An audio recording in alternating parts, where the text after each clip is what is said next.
Besma Ab Wawald Mefeskedu Sahadu Amla Amin. Besma Ab Wawald Mefeskedu Sahadu Amla Amin. Name of the Father, name of the Son, name of the Holy Spirit, one God. Amen. Good morning and blessings and love, and hope you're doing well. So today's chapter is Ezra 4, and it's concerning the rebuilding of the temple and how it gets frustrated by local groups, because when they were taken into exile into Babylon, as expected, their land of Judah was then inhabited by other peoples that came from different spaces and had different religions, and they continued to live there when they returned from exile. So now, with the decree from Cyrus, the king of Persia, to rebuild the temple, local groups now say, well, we worship the same God as you and we want to help rebuild the temple. But those that returned from exile, they said, no, you can't do it because you're not of the true faith. And they said it's only from those that return from exile that are allowed to rebuild the temple. So this caused a huge upset in the community. And then those groups that were asking to help rebuild and had opposition to it, they started to then go to the various kings in that time. And then in the end, the rebuilding of the temple was frustrated and it eventually stopped because the local group said, no, when this temple gets rebuilt, is actually going to be a challenge to your authority. So this is why then that the rebuilding of the temple was seen as a threat by the successive kings, and the temple rebuilding was halted. And it's a complex one, really. I think I'll leave it there in terms of the preamble, but I will probably do a little bit of a reasoning afterwards just to unpick some of those dynamics. So give thanks for these few words. Now, when the adversaries of Judah and Benjamin heard that the children of the captivity were building a temple to Yahweh, the God of Israel, they came near to Zerubbabel and to the heads of the fathers' households and said to them, let us build with you, for we seek your God as you do. And we have been sacrificing to him since the days of Esarhaddon, king of Assyria, who brought us up here. But Zerubbabel, Jeshua, and the rest of the heads of the fathers' households of Israel said to them, you have nothing to do with us in building a house to our God, but we ourselves together will build to Yahweh, the God of Israel, as King Cyrus, the king of Persia, has commanded us. Then the people of the land weakened the hands of the people of Judah and troubled them in building. They hired counselors against them to frustrate their purpose all the days of Cyrus, king of Persia, even until the reign of Darius, king of Persia. In the reign of King Ahasuerus, in the beginning of his reign, they wrote an accusation against the inhabitants of Judah and Jerusalem. In the days of Astaraxes, Bishlam, Mithridath, and Tabeel, the rest of his companions wrote to Astaraxes, the king of Persia, and the writing of the letter was written in Syrian and delivered in the Syrian language. Rehum, the chancellor of Shimshai, the scribe, wrote a letter against Jerusalem to Artaxerxes, the king, as follows.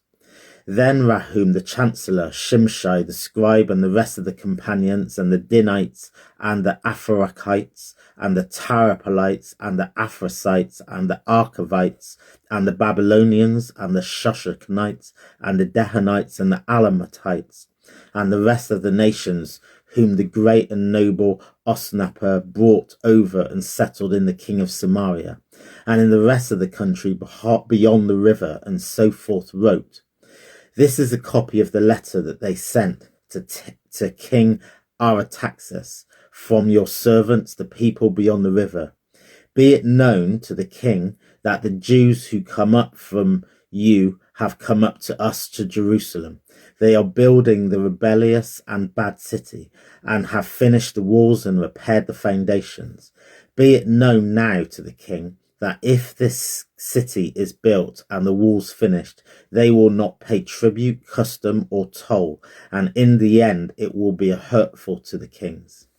Now, because we eat the salt of the palace, and it is not appropriate for us to see the king's dishonour, therefore we have sent and informed the king, that search may be made in the book of your records of your fathers. You will see in the book of records to know that this city is a rebellious city and hurtful to kings and provinces, and that they have started rebellions within it in the past. This is why this city was destroyed.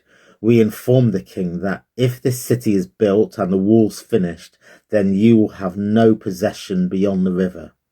Then the king sent an answer to Rahum, the chancellor, and to Shishmai the scribe, and to the rest of their companions who live in Samaria and in the rest of the country beyond the river. Peace. The letter which you sent us has been plainly read before me. I decreed, and search has been made, and it has been found that this city has made an insurrection against kings in the past, and that rebellion and revolts have been made in it.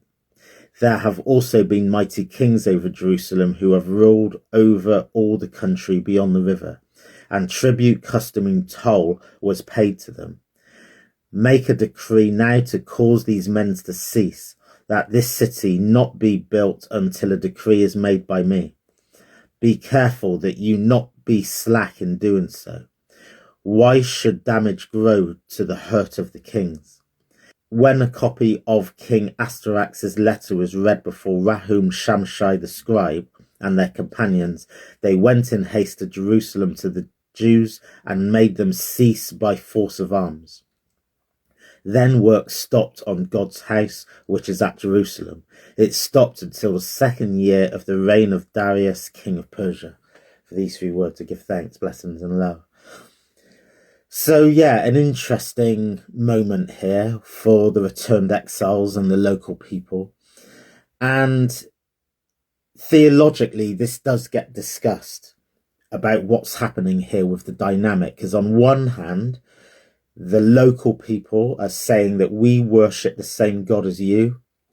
They've got to know God since living in that space, and they say that we want to help. So it seems like a very sincere offer on their part. For the returned exiles, what they saw was that their faith had been somewhat corrupted, because those local people, and this is according to various biblical scholars and theologians that have discussed this, that they will have seen those local people not worshipping in the true way, but it would be more a form of syncretism, which is where different faith traditions get squashed together, and essentially both are corrupted, or all those faith mixes are corrupted. So they would have been worshipping Yahweh alongside their more traditional gods as well, and carved images, etc. And the returned exiles would have argued that this is not the pure way, and the rebuilding of the temple has to be pure in practice and in heart and in judgment and in all things, because it's the most holy of places. So on one hand, it can look like that the returned exiles are being exclusionary and being prejudiced against the local people, but on the other hand, it's the compromisation of faith that's at hand. So this continues. I won't do the spoiler and tell you how the story ends, but it's one of these interesting moments in the Bible where it could look like it's an ethnicity issue, or is it more a case of the theology and the spiritual and religious issue that's at fault against individuals? Because we have different parts of the Bible that have different things. In the book of Isaiah, it has a very different narrative where so-called foreigners or outsiders do get to be included in these practices, and it's not seen as an issue. And as we know, famously with Jesus Christos, Jesus Christ himself came for the Jews and the Gentiles, so these issues wouldn't have been a factor, because it's a very different theology that's being preached by Jesus Christos. So yeah, very complex. There's no bloodshed, which is good. If you remember, while I was reading Kings, Judges, and many books, Chronicles, is just bloodshed after massacre, after battle and war. And we haven't had that yet. And that's a good sign. That's a good sign. So I'll leave it there. There's a lot to ponder on and meditate on. But blessings and love. Have a blessed rest of the day. God willing, I'll be back with more tomorrow for the next chapter. Malcolm Ken, have a blessed day, a good day, and glory always to God.